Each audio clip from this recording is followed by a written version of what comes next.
नमस्कार, फाइटर समाचार में आपका स्वागत है। पेश आज 29 सितंबर सुबह 6 बजे राजस्थान की खास खबरें।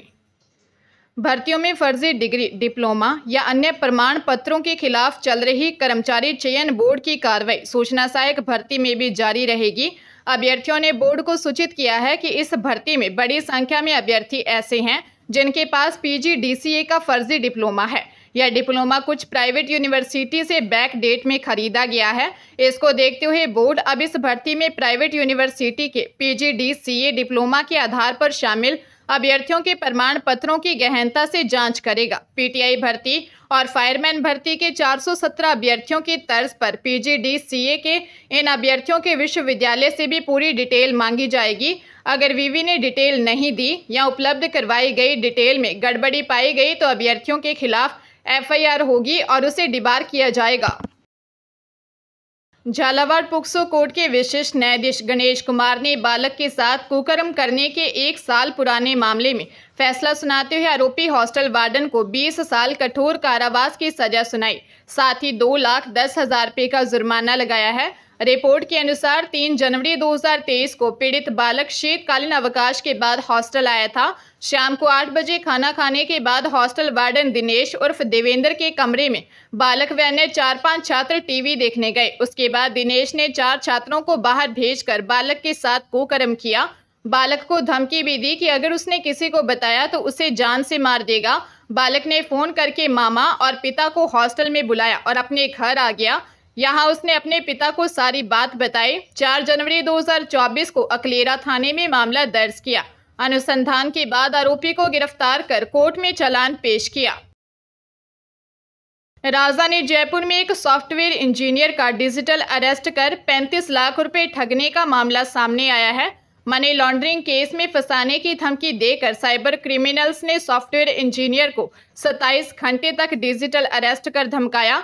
साइबर क्राइम थाने में पीड़ित सॉफ्टवेयर इंजीनियर ने बताया कि जयपुर में रहकर एक कंपनी में जॉब करते हैं। उसके मोबाइल पर एक व्यक्ति का कॉल आया जिसने खुद को नामी कुरियर कंपनी से बोलना बताया और कहा कि उनके नाम से आए पार्सल का मुंबई से ताइवान जाना बताया। पार्सल में भारी मात्रा में ड्रग्स रखी होने के कारण इसकी सूचना पुलिस को भी दे दी गई है। कुछ देर बाद दूसरे मोबाइल नंबर से कॉल आया और NDPS एक्ट केस की धमकी देते हुए आधार कार्ड वे अन्य डॉक्यूमेंट्स मांगे। लगातार धमकियां देकर अलग अलग तरीके से 35 लाख रुपए हड़प लिए।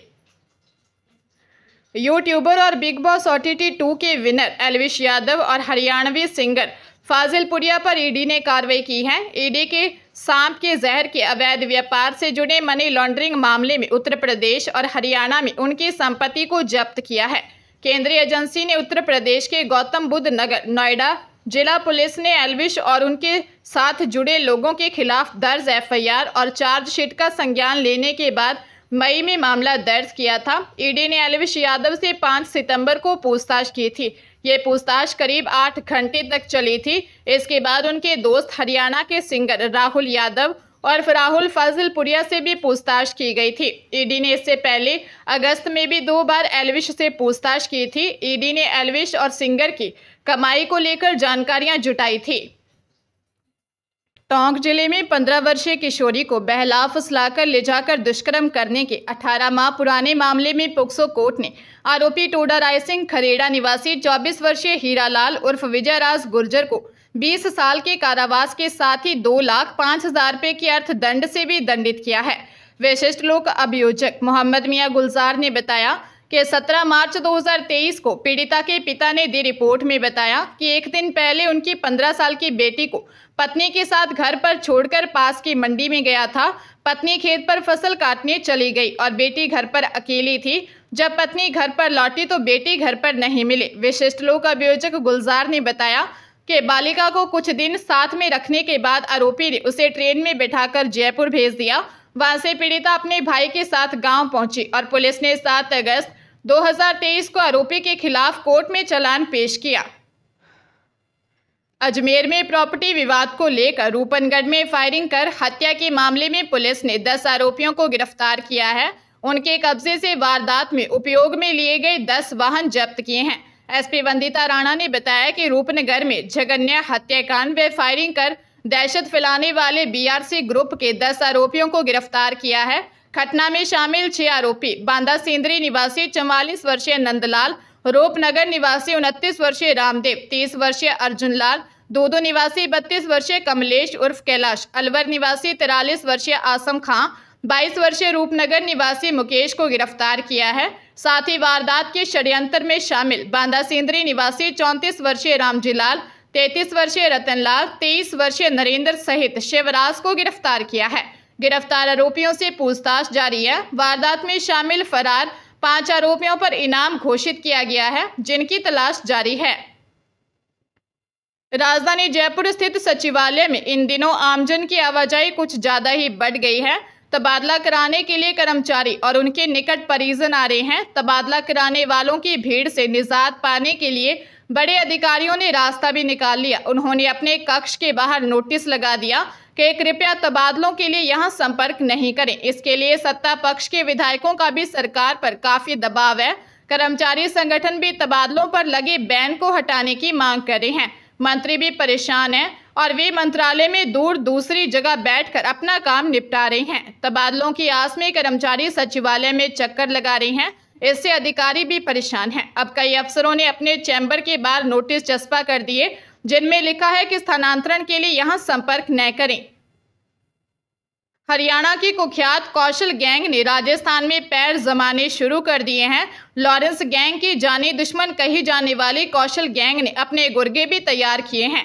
इस गैंग ने गुर्गों ने कोटपुतली बहरोड जिले के निमराना में होटल हाईवे किंग पर फायरिंग की थी। निमराना पुलिस ने कौशल गैंग के मददगार 2 गुर्गों 26 वर्षीय सचिन उर्फ धोलिया व 28 वर्षीय योगेश उर्फ मोनू को जम्मू कश्मीर से गिरफ्तार किया है।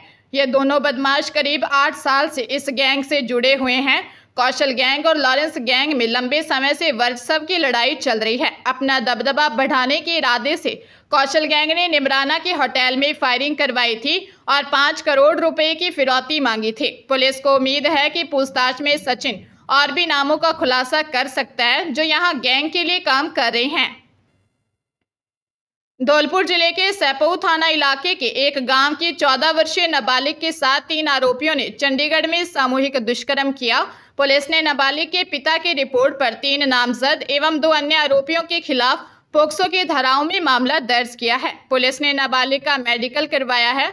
सीओ शायर सिंह ने बताया कि नाबालिगा के पिता ने दी रिपोर्ट में बताया कि उसकी 14 वर्षीय नाबालिग बेटी को 2 युवक बहलाकर बाइक से आगरा ले गए। आगरा पहुंचने पर एक युवक मिला जो उसे चंडीगढ़ ले गया, जहां 3 युवकों ने कमरे में बारी बारी से दुष्कर्म किया। आरोपी नाबालिग को 9 सितंबर को सैपऊ कस्बे के चौराहे पर छोड़ गए। लोक लाश की वजह से उसने घटना के बारे में नहीं बताया, लेकिन आरोपी युवकों ने उसकी नाबालिग बेटी के न्यूड फोटो उसके होने वाले पति के पास भेज दिए। पुलिस आरोपियों को पकड़ने के लिए संभावित ठिकानों पर दबिश दे रही है। सीकर के दांता रामगढ़ क्षेत्र में शराब नहीं बेचने के मामले में ठेकेदार को किडनैप कर लूट व मारपीट करने के मामले में 3 आरोपियों 30 वर्षीय जयपाल, 38 वर्षीय हनुमान सिंह निवासी तथा 26 वर्षीय राजपाल निवासी डीडवाना कुचामन को गिरफ्तार किया है। पुलिस ने बताया कि दांता के वार्ड नंबर 28 निवासी अमर गोपाल ने 16 अगस्त को रिपोर्ट दी कि सीकर रोड पर उसका ग्रीन वैली होटल है।